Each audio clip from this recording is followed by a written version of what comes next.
آج ہم جس دلچسپ کہانی کا جائزہ لینے والے ہیں، بظاہر تو یہ ایک بہت بڑے ڈرگ بسٹ یعنی منشیات فروش کی گرفتاری کی کہانی لگتی ہے، لیکن اس کے پیچھے ایک بہت گہرا اور پیچیدہ نظام چھپا ہے۔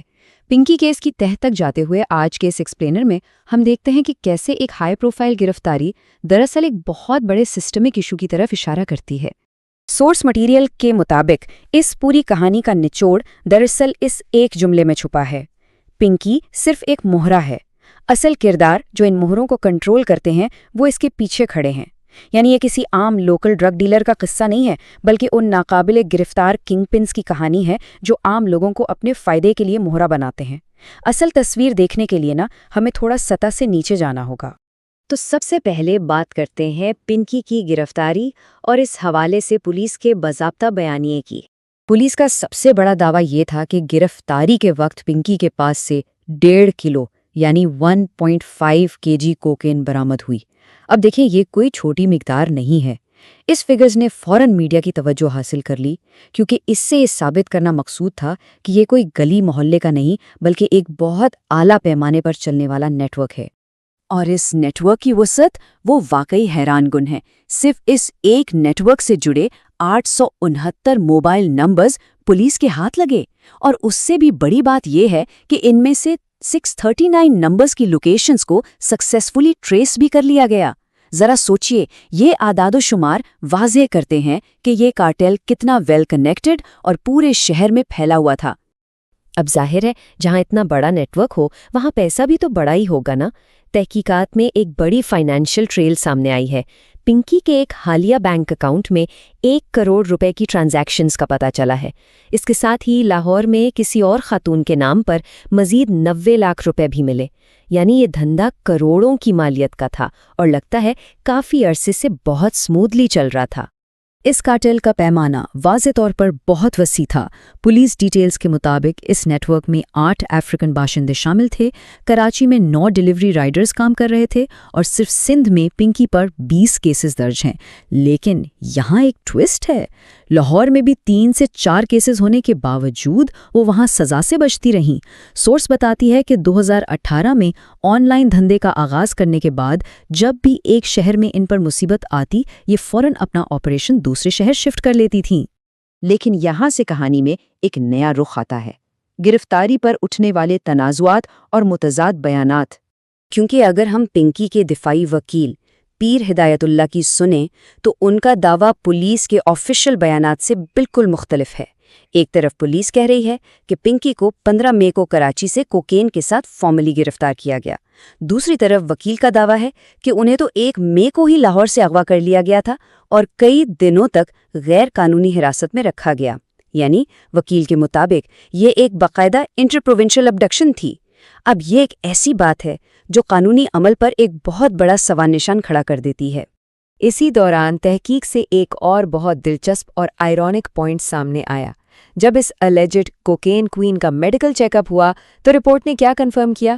یہ کہ اکیوزڈ بالکل فٹ ہیں اور وہ خود کسی قسم کا نشہ کنزیوم نہیں کرتی۔ سورس مٹیریل اس پوائنٹ پر طنز کرتے ہوئے کہتا ہے کہ سوچئے، پورے پاکستان میں نشہ سپلائی کرنے کا الزام لینے والی خاتون خود اس نشے سے بالکل محفوظ تھیں۔ تو آخر یہ سب شروع کہاں سے ہوا؟ پنکی کا اس جرائم کی دنیا میں آغاز کیسے ہوا؟ چلیے تھوڑا پیچھے چلتے ہیں۔ سہراب کوٹ کی ایک عام سی اسکول گرل پر یہ الزام کیسے لگا کہ وہ آگے چل کر اتنے بڑے ڈرگ کارٹل کی لیڈر بن گئی؟ 2006 میں وہ ایکٹنگ اور ماڈلنگ کے شوق میں لاہور آئیں۔ پھر آگے چل کر ان کی ملاقات ایک پولیس آفیسر سے ہوتی ہے۔ یہ پوائنٹ سب سے اہم ہے۔ سورس کے مطابق اس پولیس آفیسر نے، جس سے انہوں نے بعد میں شادی بھی کی، اس کو اوریجنلی اپنے ہی منشیات کے نیٹ ورک میں شامل کیا تھا۔ 2014 میں CIA لاہور نے انہیں پہلی بار پکڑا ضرور، لیکن وہ آسانی سے چھوٹ گئیں۔ پھر طلاق کے بعد 2018 میں انہوں نے کراچی آ کر اپنا ایک الگ آن لائن سنڈیکیٹ لانچ کر دیا۔ یعنی جس شخص نے انہیں اس دھندے میں ڈالا وہ خود قانون نافذ کرنے والے سسٹم کا حصہ تھا۔ اور پھر شروع ہوتا ہے وہ فیز جسے سورس نے میڈیا سرکس یا ٹرائل بائی ٹیلی ویژن کا نام دیا ہے۔ جیسے ہی یہ گرفتاری عام ہوئی، میڈیا کا ریاکشن بہت شدید اور سنسنی خیز تھا۔ سورس نے میڈیا پر تنقید کرتے ہوئے ایک بہت سخت تشبیہ استعمال کی ہے. انہیں مردوں کو کھانے والی گدھیں اور چیلیں قرار دیا ہے. کامنٹیٹر کا ماننا ہے کہ جب بھی کسی کا کوئی کیس سامنے آتا ہے تو میڈیا بغیر کسی ٹھوس ثبوت کے لوگوں کی عزت پر بالکل ان گدھوں کی طرح حملہ ور ہو جاتا ہے جو بنجر زمینوں اور قبرستانوں سے اٹھ کر اپنے شکار پر ٹوٹ پڑتی ہیں. یہ واقعی ایک بہت اسٹرانگ میٹافور ہے. اس میڈیا ٹرائل کے نقصانات ہمیں بالکل واضح نظر آتے ہیں. میڈیا نے بغیر تصدیق کے کئی شوبز پرسنالٹیز، ایکٹرز اور ماڈلز کے نام اچھال دیے، اور صرف کس بنیاد پر کہ ان کے نمبرز پنکی کی لسٹ میں تھے یا کسی فون میں محفوظ تھے. کامنٹیٹر یہ بہت ویلڈ پوائنٹ اٹھاتا ہے کہ کسی کے فون میں نمبر ہونے کا مطلب ہرگز یہ نہیں ہوتا کہ وہ شخص مجرم ہے. یہاں پریزمپشن آف انوسنس یعنی کسی کو قصوروار ثابت ہونے تک معصوم سمجھنے کے بنیادی قانونی حق کو بالکل بھلا دیا گیا. فیکٹس کے بجائے صرف سنسیشنلزم بھی کی. اب سوچیں اگر کل کو یہ لوگ بے قصور ثابت بھی ہو جائیں تو کیا ان کی روئنڈ ریپوٹیشنز واپس آئیں گی؟ بالکل نہیں. اب آتے ہیں اس تجزیے کے سب سے گہرے اور اہم حصے کی طرف، مہرے بمقابلہ اشرفیہ یعنی اصل کنگ پنز کی تلاش. یہاں سورس کا اصل آرگیومنٹ یہ نہیں ہے کہ پنکی بے قصور ہے، بلکہ آرگیومنٹ یہ ہے کہ ایسی گرفتاریاں دراصل سوسائٹی کی اس بڑے اور سسٹمیٹک کرپشن سے دھیان ہٹانے کے لیے استعمال ہوتی ہیں. سورس مٹیریل نے ایک بہت بڑے سماجی تضاد کو اجاگر کیا ہے. دیکھیں، جب پنکی جیسے لوگ منشیات بیچتے ہیں تو پورا معاشرہ اور میڈیا چیخ پڑتا ہے، آؤٹریج ہوتا ہے. لیکن جب بات ووٹ بیچنے کی آتی ہے تو سب بالکل خاموش رہتے ہیں. ضمیر فروشی پر ٹوٹلی ایکسیپٹنس ہے، لوگ مطمئن ہیں اور قانون بیچنے والے بغیر کسی سزا کے انپنشڈ گھومتے ہیں. یہ کمپیریزن ایک بڑا سوال اٹھاتا ہے کہ ہماری سوسائٹی کے پیمانے آخر اس قدر دوہرے کیوں ہیں؟ اسی کانٹرڈکشن کو آگے بڑھاتے ہوئے سورس نے ملک کے کچھ بہت بڑے فائنینشل سکینڈلز کا حوالہ دیا ہے، جیسا کہ سرے palace controversy, even field properties, fake bank accounts, money laundering scandals اور ٹی ٹی سکینڈلز. یہاں کامنٹیٹر اس آئرنی، اس مذاق پر زور دے رہا ہے کہ وہ پولیٹیکل ایلیٹس جو خود ان سنگین فائنینشل غفلوں میں ملوث رہ چکے ہیں، آج وہی لوگ سامنے آ کر پنکی کے احتساب کا مطالبہ کر رہے ہیں. اسٹرکٹلی سورس مٹیریل کے مطابق یہ اس بات کا ثبوت ہے کہ کیسے بڑے کیسز والے چھوٹے کیسز پر جسٹس مانگ رہے ہیں. اگر ہم تاریخ پر نظر ڈالیں تو ایسی کئی مثالیں موجود ہیں جہاں ہائی پروفائل لوگوں پر سنگین الزامات تو لگائے لیکن ان کا لیگل آؤٹ کم بالکل مختلف رہا. عزیر بلوچ کئی مقدمات سے بری ہو گئے. ایان علی کا کیس وقت کے ساتھ میڈیا کی سپاٹ لائٹ سے ہی غائب ہو گیا. شاہ رخ جتوئی اور عبد الماجد اچکزئی کے کیسز میں بھی ان سین ہینڈز یعنی نادیدہ قوتوں کی وجہ سے انہیں میجر کانسیکوینسز سے بچنے کا راستہ مل گیا. سورس اس انفارمیشن سے یہ پوائنٹ کنوے کر رہا ہے کہ پاورفل لوگ ہماری لیگل ہسٹری میں آسانی سے نکل جاتے ہیں جبکہ صرف مہرے ہی پھنستے ہیں. انہی مثالوں کی بنیاد پر کامنٹیٹر نے یہ سارکاسٹک لیکن سوچنے پر مجبور کر دینے والی آبزرویشن دی ہے کہ ایک ایسے سسٹم میں جہاں سنگین الزامات والے لوگ سب سے اعلیٰ عہدوں تک پہنچ جاتے ہیں، وہاں اگر پنکی جیسے مہرے کل کو وزیر یا مشیر بن جائیں تو ہمیں بالکل حیرت نہیں ہونی چاہیے. یہ اس تلخ حقیقت کی طرف اشارہ ہے کہ اس سسٹم میں سزا اور جزا کے پیمانے پریکٹیکلی ناکام ہو چکے ہیں. تو اس پورے ایکسپلینر کے آخر میں ایک بہت اہم سوال باقی رہ جاتا ہے جو سورس نے اٹھایا ہے. اگر صرف مہریں ہی گرتے اور پکڑے جاتے رہیں گے تو اصل کنگ پنز کو کون بچا رہا ہے؟ اصل کنگ پنز کل بھی اپنا کام کر رہے تھے اور شاید آج بھی کر رہے ہیں، کیونکہ ہم صرف شاخیں کاٹ رہے ہیں، جڑیں نہیں. یہ ایک ایسی گہری سوچ ہے جس بات پر مجبور کرتی ہے کہ کسی بھی نیوز سٹوری کو صرف سطح سے دیکھنا کافی نہیں، اس کے نیچے چھپی حقیقت کو سمجھنا کتنا ضروری ہے. اس پہ ضرور سوچیے گا.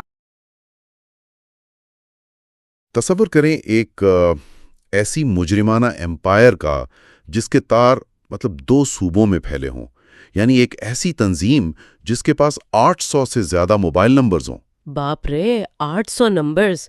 یہ تو کسی بڑی کارپوریٹ کمپنی کا سیٹ اپ لگتا ہے. بالکل، اور اس کے ساتھ ساتھ باقاعدہ ڈیلیوری رائڈرز کی ایک فوج ہو اور بینک اکاؤنٹس میں کروڑوں روپے کی ایسی ٹرانزیکشنز ہو رہی ہوں جو واقعی سب کو پیچھے چھوڑ لیں. صحیح. اور پھر اس سب کے بعد اچانک اس پوری فلم کا کلائمیکس یہ نکلتا ہے کہ اس اتنے بڑے یعنی ہائی ٹیک نیٹ ورک کی ماسٹر مائنڈ ایک عام سی اسپائرنگ ماڈل ہے. ہاں، جو لاہور کے ایک فلیٹ سے یہ سب آپریٹ کر رہی تھی. تو آج کی اس تفصیلی گفتگو میں ہم کراچی کی مبینہ کوکین کوئین انمول عرف پنکی کی گرفتاری اور اس خبر کی چکا چون کے پیچھے چھپی ہوئی اصل حقیقت کو کھولنے والے ہیں، اور سننے والوں کو بتاتے چلیں کہ آج کا جو ہمارا مواد ہے وہ مشہور تجزیہ نگار ارشاد بھٹی کے ایک ویڈیو ٹرانسکرپٹ پر مبنی ہے۔ صحیح کہا آپ نے۔ اور دیکھیں، ہمارا مقصد صرف اس کیس کی فرد جرم پڑھنا نہیں ہے، ہمیں اس بات کو سمجھنا ہے کہ جب ایسی بڑی خبریں عوام کے سامنے آتی ہیں نا، تو اصل کردار کہاں چھپ جاتے ہیں۔ ہاں، اصل ماسٹر مائنڈز کیسے اپنا چہرہ بچاتے ہیں۔ بالکل۔ اگر میں اس کو شطرنج کے کھیل سے تشبیہ دوں تو میڈیا اور عوام کی ساری توجہ صرف ایک پکڑے گئے مہرے پر ہوتی ہے، لیکن ان ہاتھوں کو کوئی نہیں دیکھ رہا جو ان مہروں کو اس بساط پر چلا رہے ہیں۔ شطرنج کی یہ مثال اس پورے معاملے پر بالکل فٹ بیٹھتی ہے۔ جب بھی کوئی ایسی سنسنی خیز خبر آتی ہے، ساری توجہ اس بات پر لگ جاتی ہے کہ مہرہ کون ہے، کہاں سے پکڑا گیا، اس کے پاس سے کیا نکلا، وغیرہ وغیرہ۔ ہاں، لیکن جن ہاتھوں نے اس مہرے کو آگے کیا ہوتا ہے نا، وہ ہمیشہ اندھیرے میں رہتے ہیں۔ اور ارشاد بھٹی کے تجزیے کو اگر ہم قانونی حوالے سے دیکھیں تو یہ کیس اندر سے اتنا کھوکھلا معلوم ہوتا ہے کہ حیرت ہوتی ہے۔ اچھا، اس سے پہلے کہ ہم سمجھیں کہ پنکی کون ہے، میرے خیال میں سب سے پہلے پولیس کے اس بیانیے کو سمجھنا ضروری ہے جو انہوں نے پریس کانفرنس میں عوام کو بتایا۔ ضروری ہے تاکہ اندازہ ہو کہ اس نیٹ ورک کا دائرہ کار کتنا وسیع بتایا گیا ہے۔ دیکھیں، پولیس کے دعوے واقعی حیران کن تھے۔ کراچی پولیس چیف اور ایڈیشنل آئی جی سندھ نے عوام کو بتایا کہ اس نیٹ ورک میں 8 افریقی باشندے شامل ہیں۔ 8 لوگ؟ یہ تو پراپر انٹرنیشنل لنک بن گیا۔ ہاں، اور انہوں نے 869 موبائل نمبرز ٹریس کیے ہیں، اور ان میں سے 639 لوکیشنز کی تو مکمل نشاندہی بھی ہو چکی تھی۔ 600 سے زیادہ لوکیشنز، یعنی یہ کوئی عام دھندا تو تھا ہی نہیں۔ بالکل نہیں۔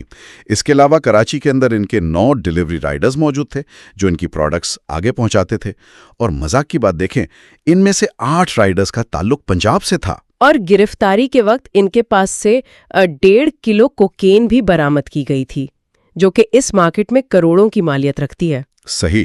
اگر آپ ان اعداد و شمار کو دیکھیں تو یہ مکمل لاجسٹکس اور سپلائی چین مینجمنٹ لگتی ہے، جس میں کراس بارڈر اور انٹر پروونشل کوارڈینیشن بھی شامل ہے۔ اور اگر ہم مالیاتی پہلو پر نظر ڈالیں نا، تو یہ معاملہ مزید پیچیدہ ہو جاتا ہے۔ وہ کیسے؟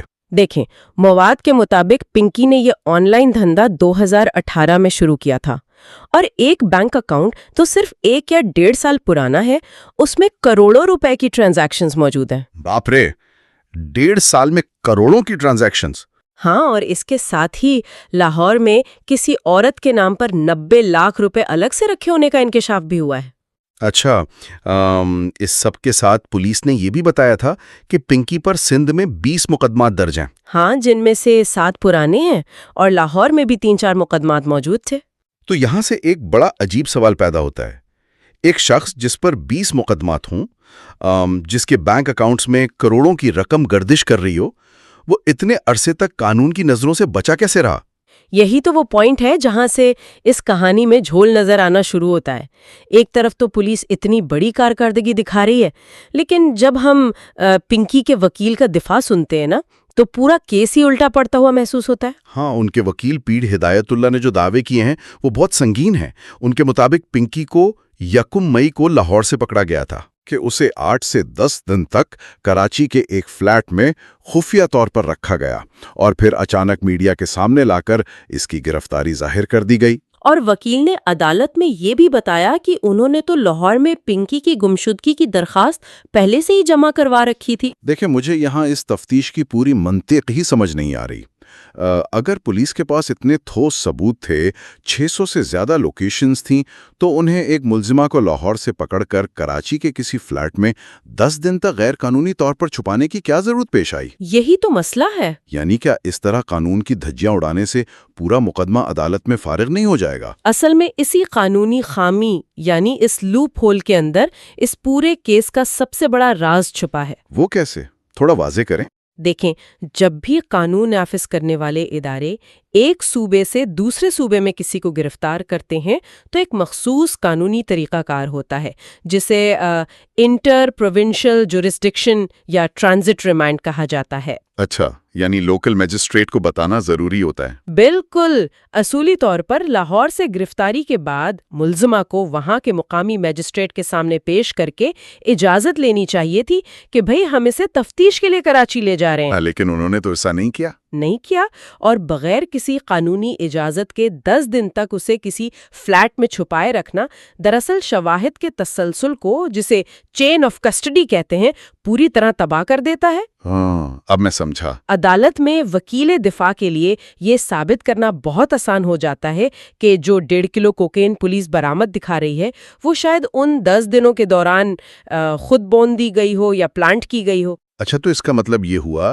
کہ یہ قانونی خلاف ورزی کسی ناتجربے کاری کا نتیجہ نہیں تھی، بلکہ یہ شاید جان بوجھ کر کیا گیا تھا۔ ظاہر ہے، ایک طرف عوام کے سامنے بھاری ہتھیار اور کوکین کے پیکٹس رکھ کر پریس کانفرنس کی جا رہی ہے تاکہ میڈیا پر کارکردگی کا ڈھول پیٹا جائے، اور دوسری طرف قانونی دستاویزات میں جان بوجھ کر ایسی خامیاں چھوڑی جا رہی ہیں تاکہ وقت آنے پر عدالت میں اصل کرداروں کو بچنے کا ایک راستہ مل جائے۔ صحیح، یہ تو وہی بات ہوئی کہ عوام کو ایک سٹیج شو دکھایا جا رہا ہے جبکہ پردے کے پیچھے اسکرپٹ کسی اور کے فائدے کے لیے لکھا گیا ہے۔ یہ اتنی بڑی منافقت ہے، مطلب پریس کانفرنس کا مقصد عدالت میں کیس جیتنا نہیں تھا؟ نہیں، ہائی پروفائل کیسز کا یہ ایک بہت عام طریقہ کار ہے۔ ان کا مقصد صرف عوام کی نظروں میں اپنا امیج بہتر بنانا ہوتا ہے، اور جب 2 سال بعد عدالت اس قانونی خامی کی بنیاد پر ملزمہ کو باعزت بری کر دے گی تو وہ خبر کسی اخبار کے 4تھے صفحے پر بس 2 لائنوں میں چھپ جائے گی، اور عوام تک تو وہ بات پہنچتی ہی نہیں ہے۔ صحیح۔ اب یہاں سے ہمیں اس کہانی کے دوسرے پہلو کی طرف بڑھنا چاہیے کہ آخر پنکی اس مقام تک پہنچی کیسے؟ اس کا ماضی ہمیں کیا بتاتا ہے؟ اس کا ماضی بہت کچھ واضح کرتا ہے۔ پنکی کی تفصیلات دیکھیں تو یہ ایک انتہائی پردرد اور عام سی کہانی معلوم ہوتی ہے جو ہمارے بڑے شہروں میں روزانہ دہرائی جاتی ہے۔ ہاں، ابتدائی تعلیم اس نے کراچی کے government girls high school Sohrab گود سے حاصل کی، پھر 2006 میں آنکھوں میں ماڈلنگ اور اداکاری کے بڑے خواب سجائے وہ لاہور چلی گئی۔ وہاں مینارے پاکستان پر اس کی ملاقات ایک لڑکی سے ہوتی ہے جو اسے فلم ڈائریکٹرز کے دفتروں کے راستے دکھاتی ہے۔ یہاں تک تو لگتا ہے کہ یہ کسی بھی عام سنگرش کرنے والی لڑکی کی کہانی ہے، لیکن کہانی میں عذابناک موڑ تب آتا ہے جب اس کی ملاقات ان راستوں کے سو کالڈ محافظوں سے ہوتی ہے۔ یہی وہ مقام ہے جہاں مافیاز اپنے شکار کی تلاش میں ہوتے ہیں۔ بالکل، ایک ایسی لڑکی جو اپنے گھر سے دور ہے، جس کا شہر میں کوئی طاقتور سہارا نہیں ہے اور جو جلد عزت اور پیسہ کمانے کی خواہش رکھتی ہے، وہ ان جرائم پیشہ عناصر کے لیے بہترین را مٹیریل ثابت ہوتی ہے۔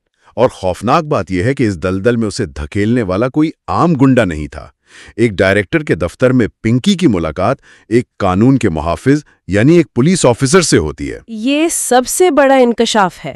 ہم دونوں شادی کر لیتے ہیں اور وہی پولیس آفیسر شوہر جو خود اس منشیات کے دھندے میں ملوث تھا، پنکی کو بھی اس راستے پر لگا دیتا ہے۔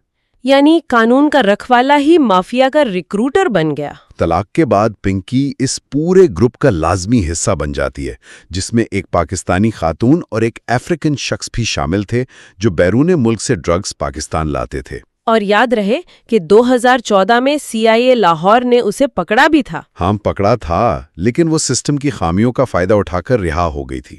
اس پورے منظر نامے میں جو بات سب سے زیادہ چبھتی ہے وہ یہ ہے کہ ایک اسپائرنگ ماڈل کو کسی اور نے نہیں بلکہ اسی قانون کے نمائندے نے اس غلاظت میں دھکیلا جس کا کام اسے تحفظ فراہم کرنا تھا۔ یہ حقیقت اس پورے انتظامی ڈھانچے کی پول کھولتی ہے، لیکن اس معاملے میں ایک اور کردار نے بھی اپنا حصہ خوب ڈالا ہے، اور وہ کردار ہے ہمارا میڈیا۔